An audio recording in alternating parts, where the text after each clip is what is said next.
เพื่อนสาวน้องสาวพอเพิ่นเสียแล้วเนาะเสียหลายปีแล้วแต่ก่อนหันเฮือนหันมองนี้แต่ก่อนหันตอนนาบ่าวยังบ่ทันได้เสียเนาะน้องสาวล่ะหันก็ได้ไปอยู่น้ำพัวแหละมีแต่เอื้อยกกเพิ่นนี่แหละดูแลเบิ่งแยงบ่อนดังไฟหรือว่าหุงข้าวหุงน้ำนี่แหละเนาะได้มายกย้ายเฮือนใหม่อันนี้นาบ่าวเสียแล้วก็ได้มาย้ายพี่ก็อยู่พี่ก็7-8 ปีละอีต้นแห้งน้องสาวกับน้าสาวเนาะเป็นคนที่ทุกข์ยากจนใช่เขากินมีอยู่บ่เขากินนี่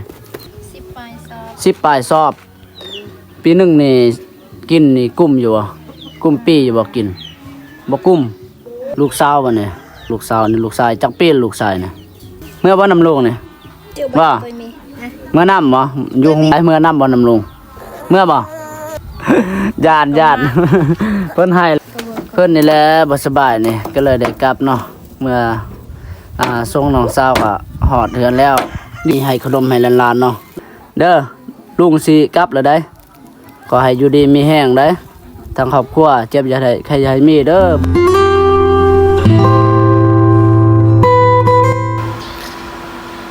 เอากลับสบายดีพี่น้องเนาะสบายดีเด้อพ่อแม่พี่น้องเบิดสุขสุขคนเนาะบ่ว่าพี่น้องที่อยู่ทางลาวแล้วก็พ่อแม่พี่น้องทางไทยแล้วก็ต่างประเทศเนาะที่เข้ามารับชมโดยก็ตอนนี้เนาะบาซี่ก็สิได้เมื่อส่งน้องสาวเนาะเพราะว่ามื้อเช้านี้ครอบครัวเราก็ได้โทรหาเนาะว่าครอบครัวเพิ่นบ่สบายเนาะก็สิได้เมื่อส่งน้องสาวอีกเนาะมาแต่อันนี้แต่โรงหมอแขวงอัตตปื้อหาบ้านผู้ใช้เนาะก็ใกล้เติบพี่น้องประมาณ10 กิโลหรือว่า10 ปลายกิโลนี่แหละเนาะก็สิได้เมื่อเพิ่นอันนี้เมื่อส่งเพิ่นบาซี่กับเอื้อยเนาะสิได้นอนเฝ้าอีแม่คืนนี้เนาะแล้วก็บาซี่ก็ขอบใจหลายๆจากน้องสาวเพิ่นเนาะที่อุตส่าห์มาเบิ่งแยงป่าเพิ่นเนาะแล้วก็ได้มาเฝ้ามาดูแลตั้งแต่อีแม่เป็นอยู่บ้านแหละจนหอดห้องหมอแขวงเนาะขอบใจหลายๆเนาะก็สิได้เมื่อส่งน้องสาวมื้อนี้ส่งน้องสาวเนาะครอบครัวเพิ่นก็บ่สบายแดโดยพี่น้องเนาะก่อนรับชมคลิปนี้ก็อย่าลืมกดติดตามแล้วก็กดไลค์กดแชร์เพื่อเป็นกำลังใจอีกเทื่อเด้อพี่น้องเนาะบ่ว่าพี่น้องที่อยู่ไกลหรือไกลภายในและต่างประเทศเนาะไปพี่น้องมีแต่ว่าเฮาไปชมไปเบิ่งนํกันบาซี่ก็สิได้อัปเดตเติมฮอดบ้านพุ่นละเนาะฮอดบ้านผู้ใช้พุ่นละสิได้อัปเดตเติมให้พี่ให้น้องได้ชมเนาะตอนนี้เนาะที่กับน้องสาวก็ได้อันนี้มาฮอดบ้านผู้ใช้แล้วเนาะไปส่งน้องอยู่บ้านผู้ใช้เพราะว่าครอบครัวเพิ่นบ่สบายต้นเลยบาซี่บ่ได้มาทางบ้านนี่ทางบ้านผู้ใช้นี่โอ้ขับอะไรดิมาแต่หมอแต่เต่าก็หอดอันนี้เป็นที่12เป็นเขตจนรถทางบ้านใส่แม่นพ่อเราทางนี้เนาะโอ้อันนี้น่าจะเป็นห่านเนาะห่านเบียดห่านมีแต่มองเดียวเลยเงียนปฐมเงียนปฐมบ้านใส่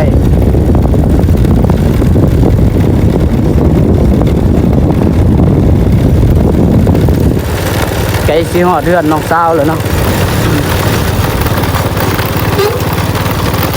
ใส่ลืมโอ้ทางนี้เนาะแล้ว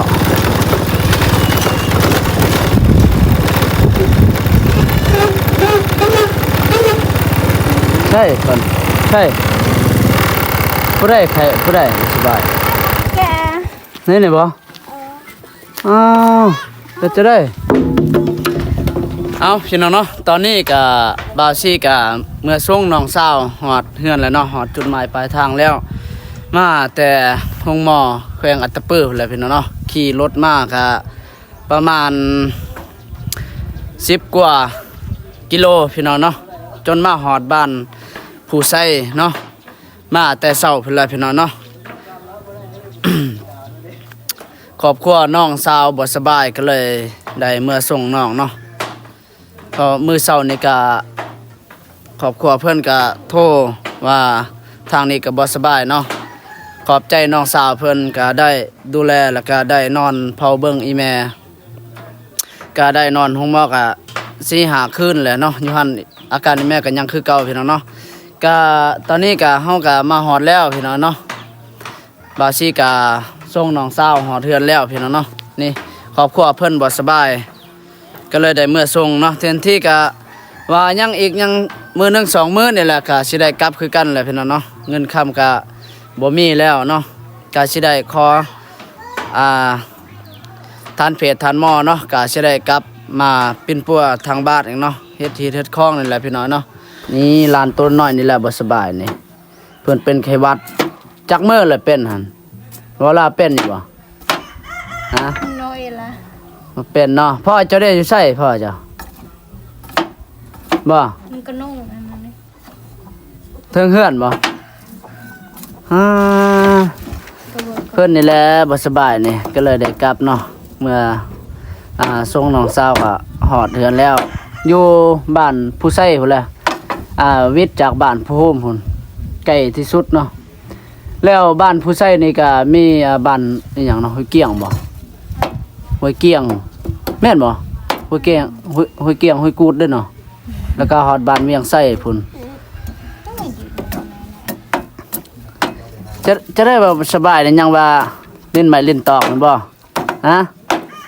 จักมื้อแล้วบ่สบายเนี่ยจักมื้อล่ะฮะได้ลกมันแล้วได้เนาะจักเมื่อลกมันแล้วน้องสาวเนี่ยขอบใจ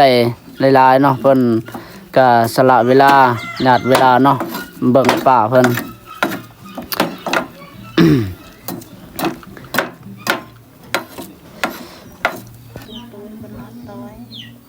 ลูกสาวบ่เนี่ยนี่โอ้ลูกสาวนี่ลูกชายจักปีลูกชายน่ะบ่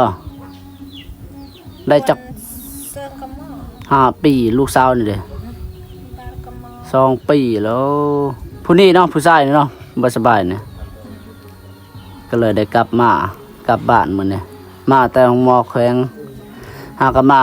บางอย่างนี่พี่น้องหาก็มาฮอดนี่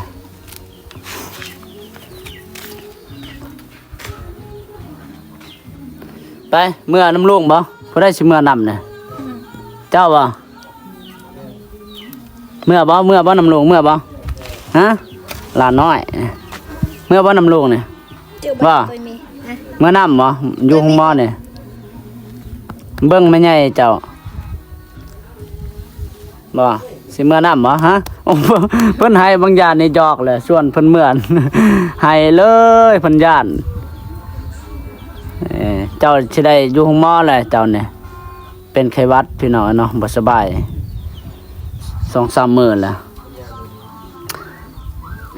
ตายเมื่อนำบ่นำลุงเมื่อบ่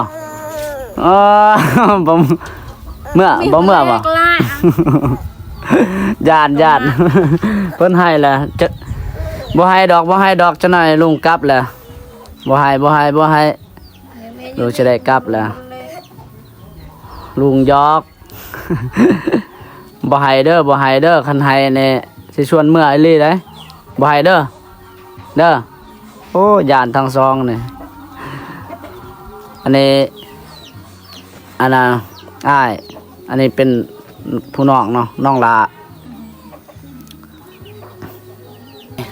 ข่อยสิได้กลับแล้วเนาะก็สิได้เมื่อ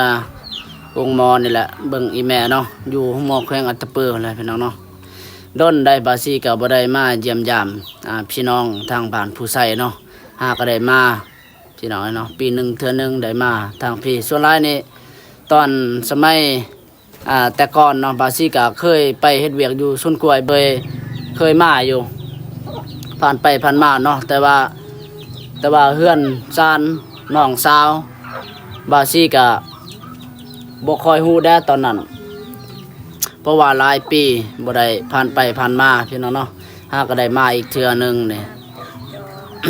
พี่น้องทางพี่ก็หลายแต่ว่าบาซี่ก็บ่ฮู้จักเนาะจักอันนี้ได้ยินผู้เฒ่าผู้แก่หรือว่าพ่อแม่ล่ะบอกว่าพี่น้องทางบ้านผู้ไส ก็มีคือกันแต่ว่าเฮาบ่ฮู้เนาะจักเฮือนซานอยู่จุดใดแจใดเนาะบ่ฮู้บางอย่างนี่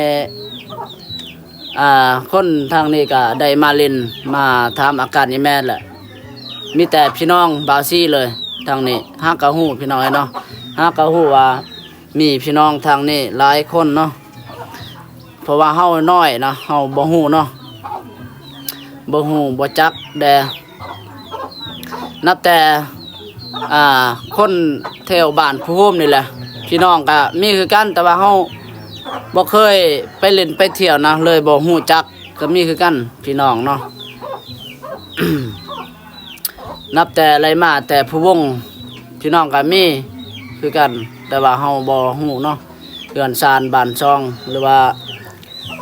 เฮือนที่อันนี้อยู่จุดใดจะใดเพราะว่าเฮาบ่เคยไปน่าจะประมาณนี้แหละพี่น้องเนาะนี่เฮือนน้องสาวเนาะอยู่บ้านผู้ไสเมืองผู้วงแขวงอัตตปืนนี่แหละนี่เฮือนซานน้องสาวพอเพิ่นเสียแล้วเนาะเสียหลายปีแล้วตั้งแต่เพิ่นบ่ทันได้เอาผัวแม่นบ่น้องสาวตั้งแต่เพิ่นบ่ได้เอาผัวเนาะหน้าบ่าวเสียแต่ดนแล้วแต่ก่อนหันแม่นเฮือนมองนี่ได้เนาะบ่อนพักนี่บ่อนสวนพัก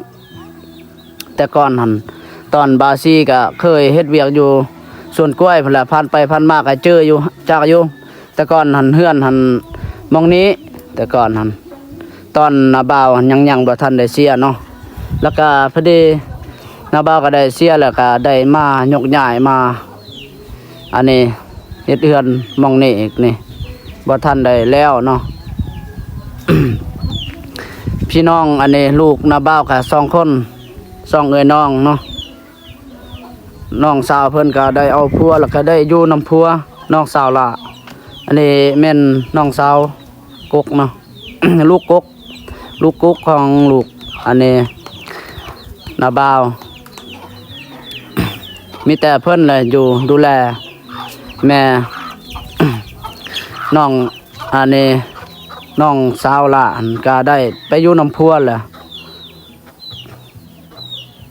พี่น้องเพิ่นก็2คนนี่แหละคือเห็นนี่แหละพี่น้องเนาะอันนี้แม่นน้องสาวกกได้ลูก2แหละ มีแต่ว่าเพิ่นแหละดูแลเบิ่งแยงแม่เพิ่นเนาะเพราะว่าน้องสาวล่ะเพิ่นก็ได้ไปอยู่นำพัวแล้วได้สร้างครอบครัวแล้ว เด้เฮือนซานบ้านซองอยู่อันนี้หลังเฮือนก็มีนานพักอีกนะหม่องนี่ก็นานพักคือกันนี่แต่ก่อนหันบ่นี้ละเฮือนนะตอนสมัยบาซี่ยังน้อยเคยผ่านไปผ่านมาแล้วก็ได้มาเล่นมายามนะไปกับอีแม่นี่แหละมาเล่นมาเบิ่งบาดตอนเพิ่นเสียแล้วบาซี่บ่ฮู้บ่ได้ไปเนาะ เสียหลายปีแล้วตอนน้องสาว2คนยังน้อยๆเนาะยังน้อยๆพี่น้องเอ้ยพอเพิ่นเสียหลายปีแล้วอันนี้มีแต่ว่าเพิ่นแหละ2คนเนาะได้เบิ่งแยงดูแลแม่เพิ่น บาดเอาผัวแล้วน้องสาวลาหันก็ได้ไปอยู่นำผัวเนาะมีแต่เอื้อยกกเพิ่นนี่แหละดูแลเบิ่งแยง เนาะมาเบิ่งเฮือนครัวบ่อนดังไฟหรือว่าหุงข้าวหุงน้ำนี่แหละเนาะเฮือนครัวแต่ก่อนก็แม่นอันนี้บ่อนหุงข้าวหุงน้ำคือกันเนาะหม้องนี้เนาะแต่ว่ามาย้ายเลยย้ายมาเฮ็ดบ่อนนี้เนาะย่านว่าไฟอันนี้ไหม้เพราะว่าหลังคานี่มันก็จำโพดเนาะเห็นนี่แหละใช่เขากินมีอยู่บ่เขากินนี่แต่ละปีนี่ได้เฮ็ดหน้าบ่แต่ละปีนี่บ่ฮะเฮ็ดคือกันปีหนึ่งได้จักสอบปีหนึ่ง10 ปลายสอบปีหนึ่งนี่กินนี่กุ้มอยู่บ่กุ้มปีอยู่บ่กินบ่กุ้ม ไปใต้ต้นแห้งพี่น้อง ปีหนึงได้แต่10ปลายซอบกินบ่กุ้มเนาะบ่กุ้มปีนี่คือเห็นจังซี่แหละอยู่หลังบ้านนี่ก็ได้ปลูกผักไอ้ได้พี่น้องเอ้ยนี่เนาะคักไอ้เลยเนาะ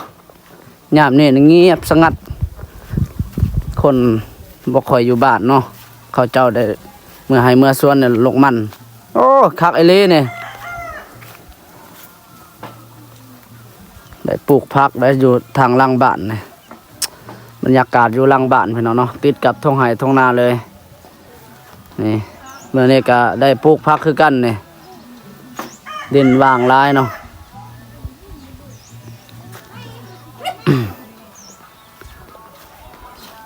หลังบ้านหน้าบ้านก็ได้ปลูกผักคือกันนั่นแหละโอ้มีแต่ผักกาดแล้วก็ได้ปลูกเนาะอ้อยอันนี้อ้อยลัดบ่อ้อยเวียดบ่เนี่ยโอ้ได้ปลูกผักในผักกาดเนาะคนมันงามอยู่หลังบ้านก็มีเลยเพิ่นก็ได้ปลูกคือกันเนาะเป็นบ่อนอาบน้ำหลังบ้านเนาะหลังเฮือนนี่แหละโอ้สอนผักเพิ่นมีแต่งามหน่อยนี่ส่วนผักนี่โอ้มองนี่แม่นส่วนอันนี้ผักบ่แม่นบ่ส่วนโอ้ปลูกอันนี้ตินี่ปลูกหญ้าสูบนี่โอ้คิดว่าปลูกผักกาดได้บางอย่างนี่มีแต่หญ้าสูบนะเขาปลูกนะเพราะว่ามันเป็นน้องเนาะปลูกหญ้านี่มันก็เกิดงามเลย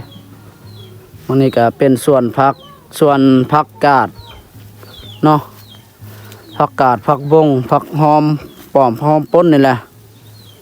งามคักพี่น้อยเนาะได้มายกย้ายเฮือนใหม่เนาะทำน้องสาวเพิ่นก็ได้อยู่นี่ก็6-7 ปีเลยเนาะตอนได้มาย้ายใหม่ๆแต่ก่อนหันแม่นมองนั้นบ่อนสวนผักแต่ก่อนเนาะบ่อนสวนผักตอนนาบาวยังเนาะบ่ทันได้เสียอันนี้นาบาวเสียแล้วก็ได้มาย้ายพี่ก็อยู่พี่ก็7-8 ปีละดนพอสมควรเนาะ อีต้นแห้งน้องสาวกับน้าสาวเนาะเป็นคนที่ทุกข์ยากจนขาดเคินนี่แหละข้าวน้ำตามป่าครับกินกับบ่กุ้มปีแต่ละปีนี่เพิ่นเฮ็ดนานี่ก็ส่วนหลายนี่จ้างรถเขาเจ้าเนาะไทยคือแบบบาซีคือกันแหละโอ้ยเขากินนี่บ่มีพี่น้อยนี่เอาเพิ่นนอนแล้วเนาะส่วนเมื่อนำลูกนำบ่อยากเมื่อเนาะให้ได้เนาะผู้นี้เฮงให้ผู้นี้นี่เฮงให้นี่เว้าคำเดียวนี่ให้แล้วนะฮะย่านอ๋อเพิ่นนอนแล้วจะได้เมื่อนำลูกนี่ให้ลุงเมื่อเพื่อเดียวบ่เนี่ยฮะสิได้เมื่อ